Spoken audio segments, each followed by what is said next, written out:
Hi everyone, welcome back to KLIP Tutorials. Let's get started on Tutorial 2. This tutorial will cover different actions you can interact with on your matters, as well as how to talk with KLIP to get the most out of your uploaded documents. Let's begin. As you can see, we are currently on the Matters screen. As shown in the previous video, we access this through the right menu bar. As a reminder, the Matters section is populated with clients and information regarding them. Let's get into the different actions you can interact with in your matter. Let's work with the matter we created last tutorial, named Johnny Appleseed. We enter into the matter and can see sections to input detailed information on this matter. On the top menu of each matter, we have details, documents, and packages. You can see that on the left side of each matter is a pen icon. To edit a section in a matter, click the Pen tool. This opens up an empty input field, allowing you to add any relevant information for this matter.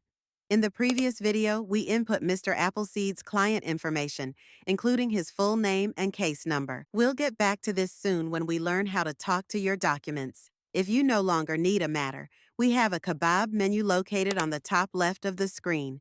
This allows you to archive a matter, but don't worry. If you need it again later, it will be living in your Archives tab on the Matters screen.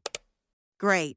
Now that we understand the Matter screen details, let's start interacting with our uploaded documents. We can do this multiple ways. In the last tutorial, we uploaded some deposition transcripts. As indicated with a check mark, this means our documents have uploaded successfully. If we go back to the Details screen, we can see a chat box.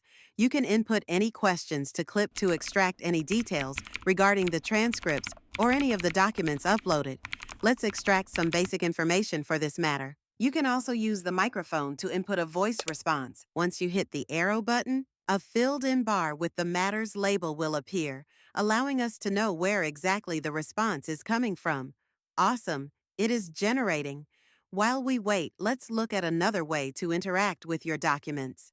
We can interact with our documents directly through the Ask KLIP button or by clicking the logo on the top right menu bar. The KLIP dashboard is equipped with an alphabetized menu of all your matters. A chat bar sits at the bottom for you to input questions or statements.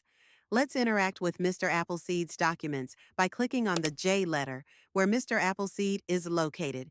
Now let's extract the same information we did inside of the Matters detail chat. Perfect. Now let's hit that arrow button to generate our response. Our response will take a few minutes to generate. However, due to privacy purposes, the generation will not be shown. As you can see, KLIP has so much to offer. You can interact with your documents in many ways. I'll see you in the next tutorial, where we will learn how to interact with our agents, providing medical chronologies as well as insightful deposition summaries.